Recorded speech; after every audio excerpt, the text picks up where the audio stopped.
My name is Priyanka Jennings, and today we're going to be going over depression. Have you or anyone that you know been suffering from depression or even saying that they were depressed?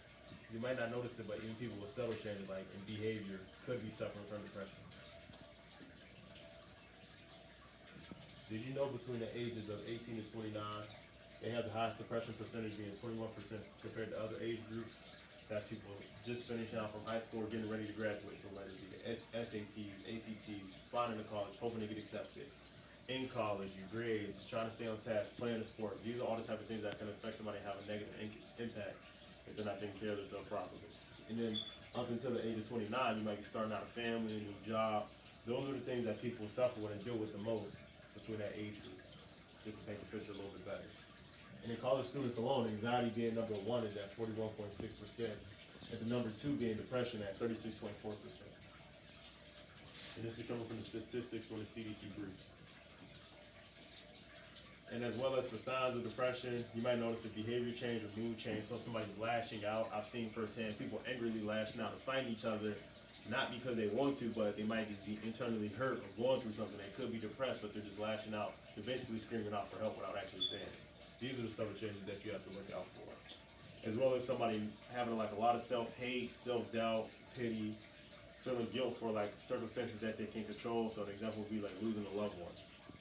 And you would notice somebody losing interest in something, like so say if somebody's super talented in school or at a certain subject or in sport or doing something that they love, you notice they're not doing it as much as they used to. They can as well be suffering from depression. And then it's the little things too, like procrastination, not wanting to do anything, not moving as fast as you used to. People may not realize it, but these are the things that can change it. As well as you might notice a decline in sex drive, or your partner might notice it. An issue could be depression. Fatigue and sleep disorders also range in those things. These are the signs of depression that if you notice it and you're perceptive to it, you can catch it by you and those around you. And as far as causes, the cause honestly varies and depends from person to person. So sorrows and frustrations about a lot of different situations can have somebody feeling like they are depressed.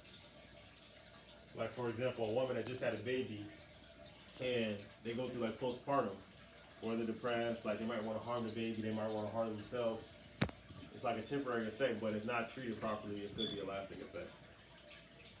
Another issue could be like triggers. Certain triggers might trigger somebody. Like thinking about death of loved ones, not being able to handle it or having somebody to talk to could impact you mentally over time. And people in college, another example would be in like homesickness. Homesickness is a real thing. Like if you're around your family your whole life, you're moving thousands of miles away, that can actually impact you negatively as well. And again, death, competition, those are other ways you can. After recognizing the signs of depression, if you are diagnosed with depression, there are treatments and medications that you can receive to help that. So there's a bunch of different ways. They normally do like a hybrid system where you do like talk therapy as well as some type of medication. So you will end up meeting with like a psychiatrist or a psychologist, somebody that's a licensed clinical social worker or such, to help you to shift like from negative thinking being like self-harm, self-hate, or like hate towards others, just trying to find ways to figure out what those triggers are for your depression and helping alleviate those. And depending on the severity of it, they might even offer you medication for mood stabilizers or like even pills to help you sleep. But sometimes you might end up dealing with some type of insomnia leading from depression. And just trying to find ways to stimulate the brain. So they might end up giving you some type of antidepressants to help with that as well. There are other ways that you can try to help with depression as well, being like meditation, prayer, like trying to find a mantra. Things that you notice that you can do to help uplift your spirits. And as well as depression being there, are a lot of different ways you can help somebody without being a medical professional. So if you notice those changes in someone, offering to help them. Granted, you might not always have the answers, but you can sit there and be a listening ear. Try to help them if they ask for it. Those are the different ways that you can help out with somebody that has depression.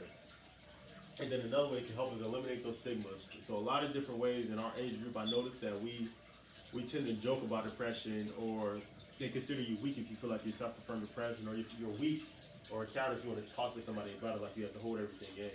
More so males than in females, like there's this macho man thing, but that's a false and a terrible stigma that has gone on for too long. There's nothing wrong with talking to people. There's nothing wrong with getting help. Because at the end of the day, we all need to help and support each other.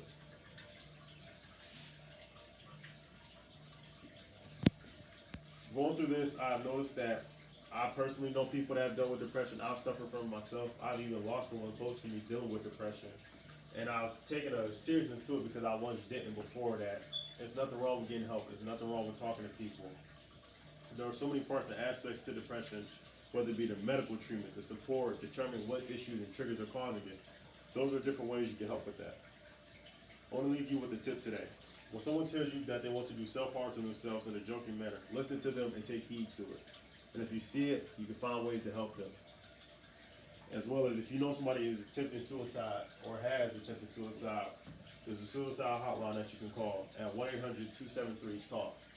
Feel free to reach out to them. If you're a military veteran, military member or veteran, you can click 1 and they have the Veterans Crisis Line as well. Thank you.